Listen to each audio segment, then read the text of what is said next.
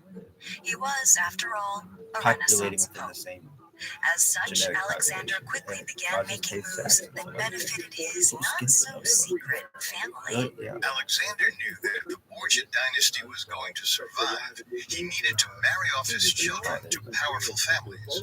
Alright, So are you in done? February Hey, 1493, just kidding about Alexander arranged for his 12-year-old daughter, Lucrezia, to be married to 27-year-old Giovanni Sforza.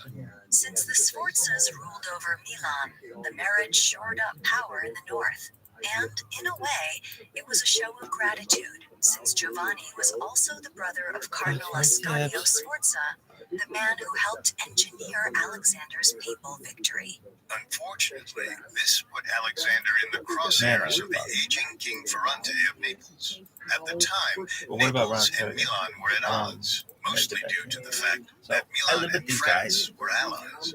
Thus, the marriage to a Sforza could tip the balance of power against Ferrante, who feared France would try to reconquer Naples. Luckily, Alexander's old friends in Spain, Isabella of Castile and Ferdinand of Aragon, proposed a double solution.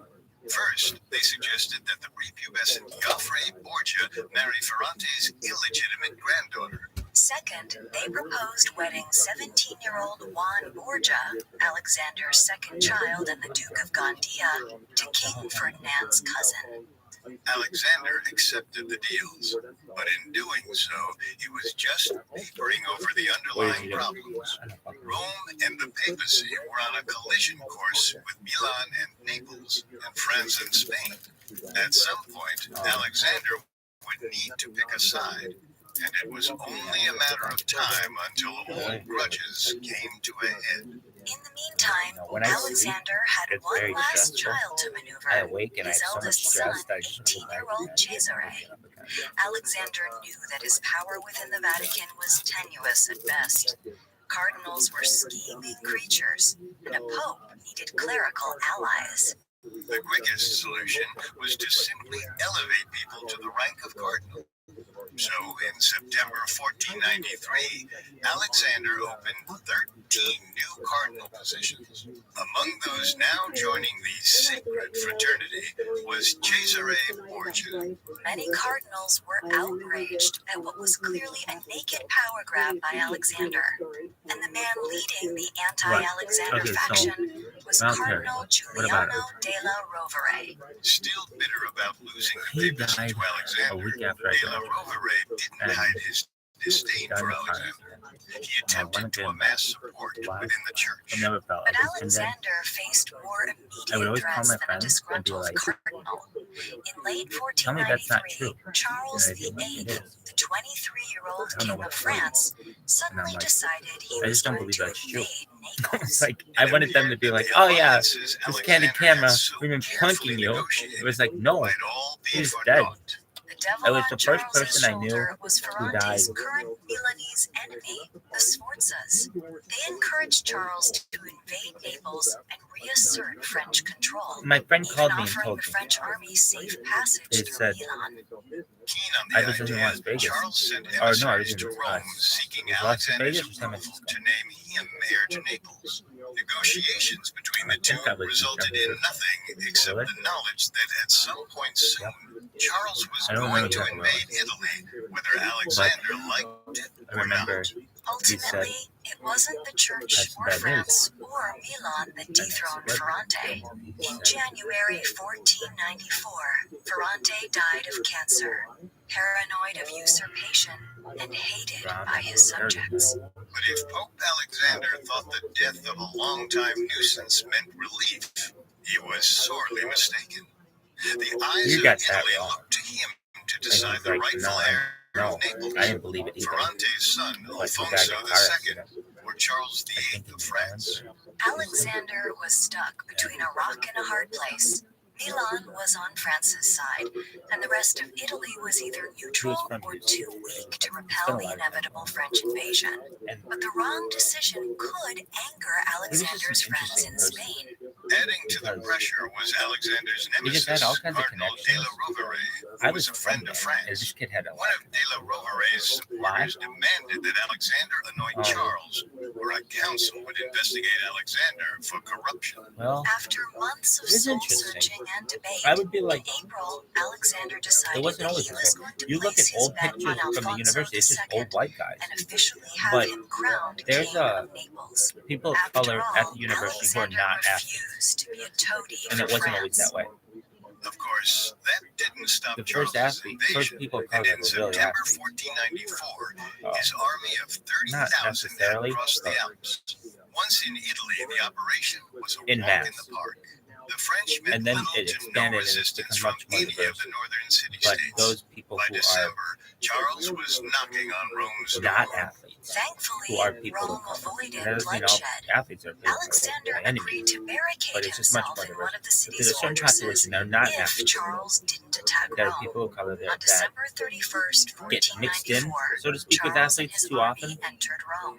And they have their By own his group, side they have their was own friends, Cardinal de la Rovere, and they don't even who really hang out hoped with Charles athletes. would depose They just do their own thing. Alexander. For 15 But days, people Alexander kind of assume, refused like, to meet oh, with all Charles. people of color But have to finally, on hang out. January It's not like that 16th, at all. he They may conceded know each that other it was because it's a time small to school, talk, and but the two began they to don't hang negotiate out. Rome and Which Naples' collective future. Alexander was allowed where my friend Charles Ronald to was. freely march Because through the papal his friends states were really without cool, interference, and because they Charles were so publicly diverse, showed and they deference weren't to athletes. I knew Alexander. athletes, Pope but these kids Alexander were, saved Rome from destruction and kept himself on the papal throne. Toward the end of that January, Ronald always the reminded weak me King Alfonso I didn't know abdicated to who his Drake son was. Ferrandino. Charles was Another kid more or named less Ron. able to waltz So into there was a kid Naples named Ron and was next even door. welcomed there after 50 years So of it kind of tyrannical made it Spanish confusing, but it also made it Of fun. course, Really? tyrants beget It was tyrants. For the next several months, Well, the it's French Ron, whatever. overstayed their welcome as they plundered and sowed discontent among the locals. The And soon, the Neapolitans were clamoring for the French to go back home. dude, Word you of could- Charles' harsh you should- rule spread throughout Italy and beyond. you could have Because that. his conquest You had should been do so that. easy, Charles was apparently oblivious that while he plundered, an alliance had quietly formed between the Papal States, Venice, Spain, the Holy Roman Empire, and even Milan, all to battle the French. They called themselves the Holy League. Upon hearing that Italy was suddenly united against him, Charles tried to bribe Pope Alexander, the face of the League. Realizing that he was suddenly no longer safe, Charles decided to return home. Charles left Naples at the end of May 1495. The march back north was just as easy as the trip south, partially due to the fact that the League was painfully slow when it came to amassing troops. Only once did they meet the French on the battlefield. The French easily won, but they kept marching homeward, and eventually they were back in France, save for a few fallen troops. When the dust settled, remarkably, nothing had changed in Italy. Maybe not. Ferrandino was given a shot at being king. Damn. The Holy League essentially dissolved, and the Italian city-states began squabbling again. The only person to seemingly gain anything from the chaos and confusion was Pope Alexander. His ability to navigate the dire situation and remain pope against the hopes of Cardinal de la Rovere showed the rest of Italy how powerful Alexander could be. But while Cardinal de la Rovere stumbled back to France and remained in a self-appointed exile, Alexander still had enemies, and soon a Dominican friar in Florence, claiming to be a prophet, would challenge Alexander's authority over all of Christendom. Coming up, Alexander battles an ecclesiastical crisis while facing a personal loss. Hi, it's Vanessa from Parcast, and I'm here to tell you about my new 10-episode limited series, Obituaries. They're some of the most iconic figures of all time, celebrated in death for their individual achievements and impact on society. But in life, the relationships they kept tell a different story, one of unexpected connections that yielded extraordinary change. Every Wednesday on Obituaries, join my co-host Carter and me as we explore the shared legacies of prolific pairs from the past, from the mutual traumas of entertainers Marilyn Monroe and Ella Fitzgerald to the unlikely admiration between visionaries Mark Twain and Nikola Tesla. Each episode of Obituaries digs deep into the lasting impressions made between two legendary figures and how their entanglements changed the course of history. These meaningful duos may have passed on, but the profound effect they had on each other and us will live on forever. Follow the Spotify original from Parcast, Obituaries. Listen free only on Spotify. Now back to the story. By the end of 1495, Charles VIII, the short-lived ruler of Naples, was back in France. After a year of turmoil in Italy, very little had changed. Naples was once again under Spanish influence. The Orsini-Colonna feud in the Papal States continued to rage, with the Pope refusing to take sides, and the Sforza became the new, most hated family for allowing the French to walk into Italy. 64-year-old Pope Alexander VI, meanwhile, was doing great. He never fully bent the knee to the invading Frenchmen. To many, it was a sign that they had a strong leader on the papal throne. But this was Renaissance Rome. So naturally, no sooner had the French left the peninsula than trouble came calling again. This time in the form of a troublesome monk in Florence, who seemed determined to call the Pope's ecclesiastical authority into question. Throughout the 15th century, the Medici family had been arguably the most powerful family in all of Italy. However, all that changed when Lorenzo de' Medici died in 1492, and his son Piero became the ruler of Florence. The young Piero was weak and ineffectual, so much so that when Charles VIII invaded Italy in the fall of 1494, Piero instantly caved to the Frenchmen. This angered the Florentines so much that they kicked the Medici family to the curb. A small power vacuum emerged, and the man to come out on top was a Dominican friar named Girolamo Savonarola. Savonarola was a total Puritan, obsessed with wickedness and God's wrath. He and his minions purged anything deemed pleasurable in town: sex, gambling, art, even public parties. Throughout 1495, as Savonarola's power and influence expanded, he aimed his rhetoric at the Vatican. Savonarola claimed that Rome was a wicked place and that the church was a quote-unquote prostitute. And since he was God's chosen messenger, Alexander could go kick rocks. At first, Alexander ignored the troublesome monk. He wrote a few letters demanding that Savonarola stop preaching and to fall into line. And then in periods, Savonarola actually obeyed. But at the beginning of 1497, word reached Savonarola that Piero de' Medici was planning. In response, Savonarola decided to consolidate his power, tightening the short reins of his puritanical rule and amping up his rhetoric against the Vatican. He even asked outside kings to depose Alexander and install a new pope. While this may seem like small potatoes, such blasphemy hadn't been witnessed in a long time. Savonarola was the first existential threat the church faced since the Western Schism in the late 1300s. Other cardinals, even those initially sympathetic to Savonarola's calls for reform, soon demanded that Alexander do something. So, in May 1497, Alexander did. He excommunicated the monk. When word reached Savonarola a month later, Savonarola scoffed. Privately, however, he knew the decree was a problem. So, much to Alexander's relief, the monk seemed to fall in line, suddenly going very quiet. The timing couldn't have been better, because just as Savonarola learned that he was excommunicated, Alexander and the Well, Borgia family I were was struck using tragedy. friends against friends. So I had pretty friends in high school, and I bring those friends to college, and then that meant I'd get more parties in college. That meant I'd bring more friends from high school, and it was just a whole anyway. And they couldn't let their parents know they were going to college parties. He was Never married let your and parents know living you're in going to college Aragon parties. as Duke of Gandia. Could I? But a few years later, Juan was back in Yeah. Italy helping his father. Maybe. In the wake of the French retreat, My mom would Alexander be like, decided it was a perfect "Where's chance that to catch going?" the Roman barons I'd off be like, guard and break their "Out." strength. Where's out? Specifically, Alexander wanted to finally destroy the historically powerful Orsini family And it was by in seizing Ireland, their lands. Lady, Naturally, my the mother. Orsini We resisted. don't know. Meeting people he If I could tell you, trust, well, we're gonna go get Alexander drunk in a recalled fucking Juan apartment and complex named called him Turtle Creek Captain General of the until like Papal maybe Army. Throughout 11 p.m. 1496 and 1497, Then we're gonna stumble to another complex called College Park, and that might be like 11:25, However, and then each victory, we might be on a cell phone from like 11:25 to like 11:40.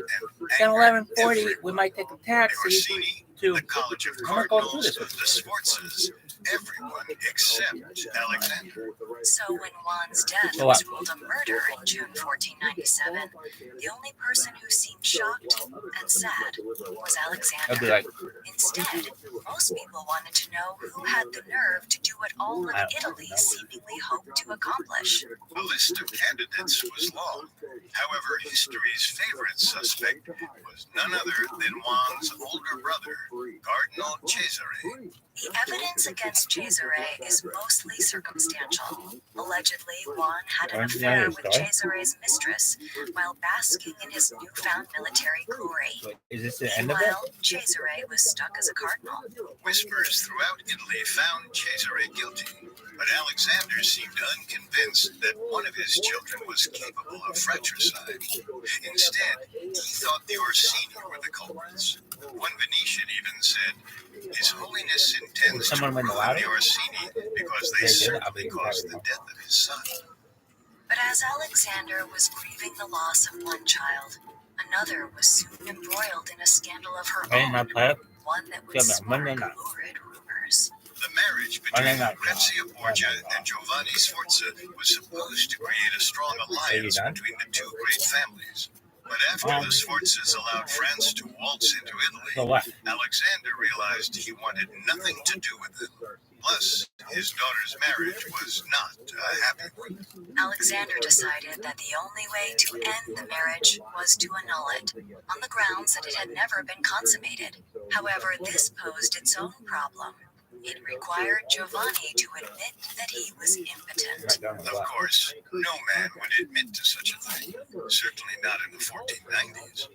Instead, Giovanni claimed that the reason Alexander looked to end the marriage was so that he could have Lucrezia to himself. Giovanni's hysterical declarations were the impetus for allegations of incest that plagued the Borgias for centuries. There is no evidence that any of the Borgias ever engaged in sexual relationships with He was each a other. huge fraternity brother. Instead, it appears that it was a smear conducted But by I the never was going to Borgias' be in a fraternity. enemies. So I never cared That about it. didn't stop the Oh, incest no, no. rumors from I spreading love him. throughout Italy. I don't know But him. ultimately, they But didn't what would help he? Giovanni. In November, He's a he well, I knew don't know. he had no leverage against the Pope and signed a document admitting that he was Sam Morani? impotent. Just like that, Lucrezia's An marriage attorney, was Scotland annulled. judge, Sam Morani. Within 8 months, Alexander Have married her very Lucrezia quiet. off to a young Spanish John duke Wayne down Gacy. in Naples, affirming Well, that he was now more understand. than ever committed to the current regime. But before How about Alexander could relish cutting ties about with the that? Sforza Cool. family, an old nuisance returned. Who is it? Girolamo Savonarola kept quiet Okay. just long enough for Alexander to grieve the Well, it death was of very his close to son him for many. and annul He the was marriage Chicago, of his daughter. in the But Marines, now, fought the Vietnam. monk was back with a vengeance. At the beginning of 1498, Savonarola claimed that anyone who opposed him supported Satan, while also But it's just utilizing Barbie, his with litany that. of Remember my dad retired? anti-Alexander insults. Alexander needed to silence Savonarola, but knew he was walking a fine line. If Oh, Rome no. responded This is with the first force, Monday of the it could month. make Savonarola Get the Marines to join. realizing He's in the military. Savonarola was Not long after that, Savonarola and his followers were arrested, tortured, and confessed to the charges of heresy and more. At the end of May 1498, the three were hanged and their bodies lit on fire. The Pope's ecclesiastical authority remained intact for now. While Pope Alexander was dealing with the turmoil and chaos, murder and marriage, feuding and bloodshed, one Borgia realized he needed to start making moves of his own. Cardinal Cesare. For years, Cesare had to watch his younger brother bask in military glory while he was forced to spend his days in the boring old Vatican. But with Juan now dead, Cesare saw opportunity. The 1498 political landscape only reinforced Cesare's ambitions. In April, King Charles VIII died, and his cousin Louis XII became the new king of France. Almost immediately, Louis reignited French claims on Naples and made it clear that he was going to invade Italy again. Louis also announced that he held a claim over Milan, but Louis wanted Pope Alexander's approval to make it legitimate. So Louis made the Pope an offer. For Alexander's approval, Louis would make Cesare the Duke of Valentinois, find him a wife, and even more enticing, give Cesare a year of soldiers to command during the invasion. Cesare knew an offer like this came once in a lifetime. The opportunity to throw off the cardinal's red hat and become the military commander he so wanted to be. Alexander, for his part, realized that with Juan dead, it was now up to Cesare to develop the Borgia dynasty beyond the Vatican. So after years of siding with the Spanish, Alexander agreed to Louis' offer and sided with the French. In July I was telling this story 1498, Cesare about how badly Borgia she was resigned. going to whoop on These teams in the dramatic future. changes put Italy on I was edge. talking about soccer, Milan and Naples felt betrayed, and my soccer and team, even instead the of rival Orsini and Colonna we decided lost to all our form best a players. truce and send their forces to protect Milan. But it wasn't enough. We had In September of players, and everybody made the 1499, team. King Louis crossed the Alps and entered Milan. Within a month, the city surrendered and the Sforza And what? dynasty was over. The duchy was now under the rule of the French. In Rome, the Even though it painless was like conquest of we were Milan shit too, emboldened it was one of the Alexander. best balls With of my France life. on his side, Why? Alexander It was new stripped the school, lords of the we had new Romagna region friends, of their we titles. were learning all In this their new place, stuff that we weren't the learning at the entire other region school. would be ruled We were by learning one Latin, man, we were Cesare. learning The philosophy, message was we clear. were learning Alexander wasn't all looking kinds to of take land what from were they the learning at the other church. school? He It was became popularity expanding contests at the other territory school and for the bullshit. They weren't Borgias. learning anything. But a simple Really, papal I hate to bull say it. wouldn't be enough. It After all, these lords had ruled for generations and weren't just going to surrender to the son we of a saw Spaniard. as students If the what Borgia was going wanted on them, in they would have to take 6th, them 7th, 8th. by We're not force. shit. Coming up, Pope Alexander get to it, but bankrolls what his was I son's saying about the other campaigns thing? through Italy. Now back Fuck, to the what was I story. Throughout the history of the church, popes have abused their power to enrich themselves or their families. They were ostensibly the most powerful men in Europe, We were learning but Torah. Pope Alexander VI We weren't wanted learning more. that before. By 1499, You Italy would was a hear changing what people place. wanted you to know, Pope Alexander but you was would now never aligned actually with open a France, fucking Bible. which overthrew This the is what it fucking Sforzas, says. now Here's controlled the Milan. word. But miraculously, the new And- alliance actually led to and peace, so you got to know at it. least for now. France and I didn't- Spain I didn't- finally that's settled the their thing. I was just competing such a claims on disadvantage. Naples when they agreed Where? to split the kingdom in half after it was conquered. It's about the kids who you are Alexander around managed to and get in the on the peacemaking opportunities that too, you and get and finally things, found himself on decent and the terms challenges with that the you give two them. most powerful European nations. And So a rising he tide lifts decided all the time ships, had come for a meaning new project, like claiming Italian lands not for the church, but for the you Borgia had- dynasty, starting with the Romagna region. In November 1499, Cesare Borgia, now commander of the Papal Army, left Rome on his first conquest. None of the barons in Romagna were happy to be stripped of their power, wealth, or title, and refused to acknowledge Alexander's decree. Cesare, with the help of French troops, marched north to the towns of Forli and Imola. It was there that they found the warlord of the region, the formidable Katerina Sforza. Katerina was the illegitimate daughter of a previous Sforza duke who inherited Forli and Imola through marriage. When her husband died, she assumed command and earned a reputation for her intelligence and fits of rage. When she learned that Alexander took away her titles, the first thing she did was plot the Pope's murder. Obviously, she wasn't going down without a fight. And although Imola surrendered to Cesare instantly, Forli wasn't a pushover. For 2 weeks at the beginning of 1500, Cesare's forces shelled the castle's keep. During artillery breaks, Katerina could be seen on the ramparts, sword in hand, barking orders at her men. But she was no match for Cesare's superior forces. By the middle of January, he broke through the walls of the keep and slaughtered 400 men inside. Katerina, meanwhile, was taken captive and thrown into the infamous Castel Sant'Angelo. Cesare was supposed to continue his campaign after Forli and Imola.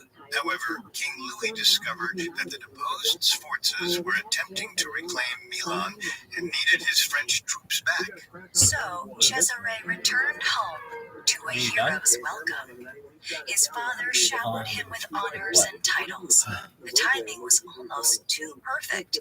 The year 1500 was already declared a special jubilee by Alexander. Now he was able to couple it with his son's military conquests. That we did not learn The good times a lot in rarely first, lasted second, in the third, scheming fourth. world of Rome. In the summer, Lucrezia and her husband Alfonso, Duke of Bisceglie, arrived at the city to enjoy the Jubilee festivities. Almost immediately, trouble came calling. But we all had this Evening of teacher, July and it was 15th, either you get Alfonso along with her attended or a you dinner don't. with Alexander at the Vatican, And I'm telling you, by all accounts, had a pleasant time. However, on his walk home, a gang a of huge men reason attacked why Alfonso my high inside school St. existed Peter's is because this Basilica. one teacher The existed Duke as another. survived and was taken Is to that the true? Vatican to recover. A huge reason is But then, a month later, an assassin entered Alfonso's chambers and strangled him to death. there was one teacher, Mrs. Myers. Unfortunately, this was She just was the a beginning of the bitch. tragedy. The assassin And we'd be like, was is quickly it found Miss to be Myers or Nicoletto Mrs. Myers? Corella, Because one we of didn't know she was Cesare's married. most trusted I don't think she was. lieutenants, I think she's who a former. also earned the reputation Like a as lot. Cesare's Which is a thing. executioner. It I used to seems think almost certain very that Cesare ordered badly the if you were murder of his former nun, so to brother-in-law, speak. and But a all lot of of Rome knew there's a it. difference between none of the sisters, but a lot of them The take most only likely for a reason year. is that Pope Alexander and Cesare But it used to be a Borgia thing. felt Well, that what the is Duke was no longer useful to them. With Alfonso gone, Sisters were an for a year, eventual Vatican-supported French invasion of Naples would be less complicated for the Borgias. the two were used interchangeably, and so it was like, oh, you're a failure. Everyone's like, oh, you're a failure. And no one ever, of any of the women that I knew, of our teachers, none of them ever said this person is a failure. But I heard Katie, Alexander's how role in all of her this, mom knew Miss bankrolling his Myers son's adventures. pretty well. According to historian G.J. Meyer, Alexander Or her sister redirected the told her. papal treasury to make sure Cesare Is that had what the happened? funds to pay his men. And when cash was tight, Alexander What sold was wrong with seats Miss in the Myers? College of She's a Cardinals. crashy old Selling bitch. red hats And served I think multiple that sums her up purposes. perfectly. It Everyone gave who ever Cesare met her money, said some it shored up support among the college, and because some of the new cardinals came from Spain, it offset any Spanish animosity with, over Alexander's alliance with a heart of France. gold. Normally, such But corruption would damn, draw the so ire of far the other down. cardinals. However, Did you have the by patience now, to get there? Pope It's Alexander really, I had think, grown the best so way to describe it. powerful It was, that it all was they there, could do and you was could see it, watch but and man, she wait could be a for bitch the too. old man So what to was die. it? For the next 2 Well, years, Cesare and his the school armies had an issue sporadically campaigned where kids throughout were starting to Romagna, leave taking towns and cities in, left and right. after 6th grade, and they Eventually, didn't know Pope why. Alexander It officially was named majorly Cesare because of this the teacher. Duke of Major. Romagna. In doing Why? so, She he had established favorites, for the and first it was very well time known a that she had duchy to favorites. be Basically, if ruled you by a had Borgia. siblings who had It been in their might not class, be in their you were on homeland her in good list. Spain, but Alexander And was what? cementing the Borgia And dynasty my with friends, actual their lands and siblings, titles.